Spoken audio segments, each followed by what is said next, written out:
Hey, I'll be quick with this. So, a couple of friends and I are competing the Kozneski Innovation Cup. What's that? It's basically a competition run by the University of Pittsburgh's Big Idea Center.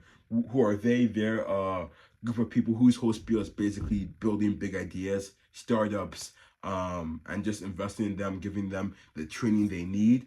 And that's what they're doing. So they're having this competition to kind of build um, to kind of inspire and give spaces for young entrepreneurs to just build ideas and do stuff like that. So I don't have the best wording to explain this. Long story short, the prize money is $25,000. I was originally told $8,000. Either way, that's a lot of money. And I think there's a lot of good you can do for your business with that. So where do I come into this whole equation? A couple friends and I are competing in this competition. Our idea is Fresh for Less. In the previous episodes, I've gone more in depth, so I'm not going to really do that, but I'll kind of do a quick summarization. Fresh for Less is basically a company, an idea that basically helps reduce, mitigates, let me use some big words, mitigates food wastage in the world. I think first we're going to start off with Pittsburgh and then Pennsylvania and then go to the US and long term globally, right?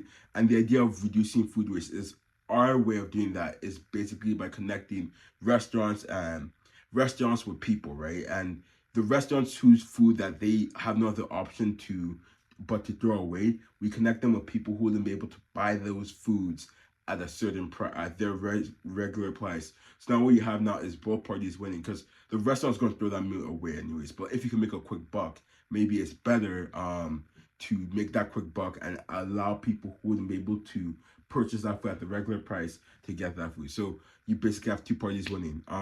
This is a much better way to describe it, but just for the sake of this video, I'm going to be quick with it.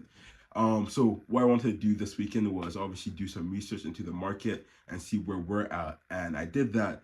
And long story short, we're not the only ones there, which makes sense for any startup, I think. So it's not like a revolutionary idea. It's how we're doing it that I think is revolutionary. So you have companies, I think the biggest competitor in this space is Too Good To Go.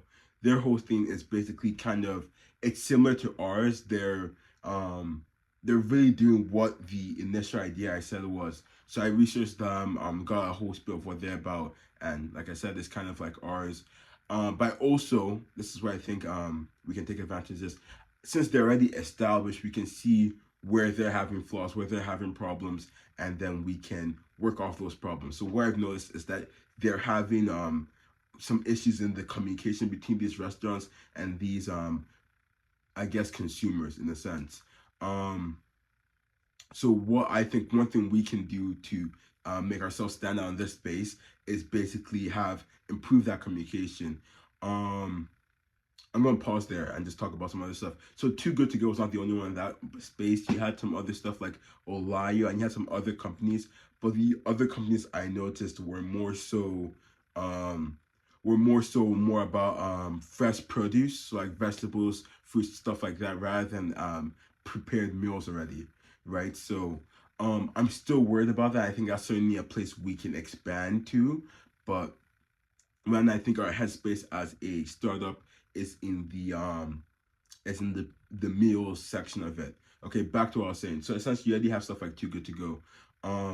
But where I think we're gonna stand at is really by carving out our own niche in this space, right? I think our niche can be people, college students, and people who don't have the funds to purchase food. So like people who operate off welfare and stuff like that. So if we're able to do that, I think we have a very good section of that market that we can work with.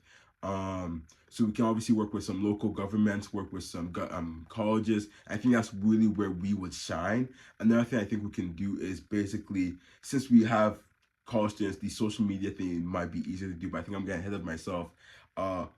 I think one thing, like I said earlier, that Too Good To Go is having issues with is with communication side, and something we're going to push. And as much as I know it's a buzzword now, it's where we're going to push the AI features of our application by giving restaurant owners insights into what's working best for customers. And this is another way they could try out meals, right?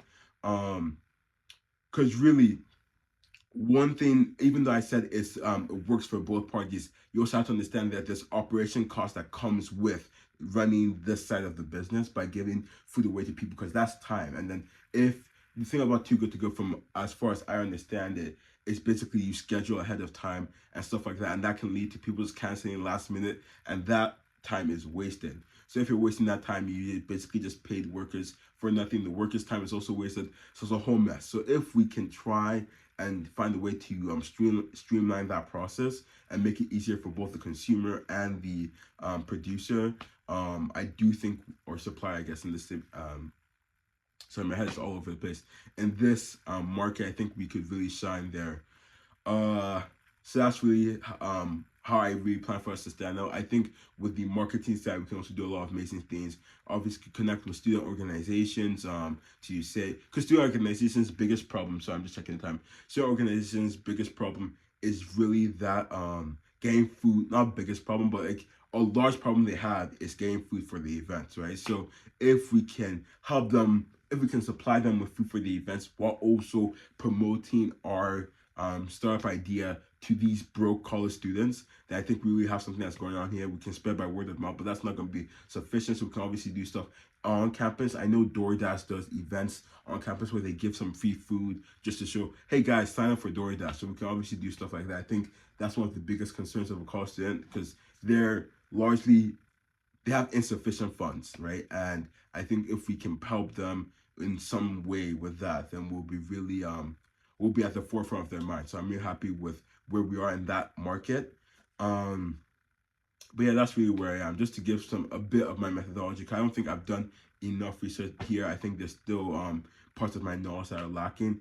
I mostly just used I did some online searching, used some Reddit to just get the raw opinions of people, but I guess Reddit is biased for multiple reasons, so it's not enough. I also used some ChatGPT just to give a brief overview before I went more in depth. So that's really my methodology. I'm going to go more in depth because I think there's more to do. So I have to actually start using the apps of like companies like Too Good To Go or Alio, and yeah, that's where we're at with Fresh for Less. So I'm really excited. I think we have a good position in this market. If we can carve out that niche for ourselves, then we could do some really amazing stuff. I do think it's an important issue that impacts many people.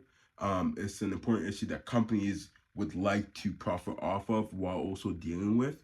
So I think we're in a good position. It's really just to see what we can do. So I think our next couple of steps is continuing with our market research, getting surveys with different companies, also talking to people in the sustainability sector of the University of Pittsburgh and other universities, also just talking to other members of certain organizations, stuff like that. So really we have to survey our suppliers and our consumers. This is going to be really interesting. One last thing, just kind of spitballing before the end of the video. I do think one thing you could also do, because I know the University of Pittsburgh works with different restaurants. I imagine that's the case with other universities. So you could have something where it's basically they pay a flat fee ahead of the time just to have something, so the Fresh for Less discounts already work like that. But yeah, I think, so instead of paying the regular price you'll pay for, let's say, Chick-fil-A on campus, right, with your meal swaps and dining dollars, you'll just have a Too Good To Go price, which will be lower, but will still help maybe even smaller businesses, which will be really awesome. But yeah, that's where I am. These are a lot of raw ideas that need to be more developed, more knowledge has to be gained. But I think we're in a good position, going to do more stuff, download the apps, test it for myself, see where we can improve.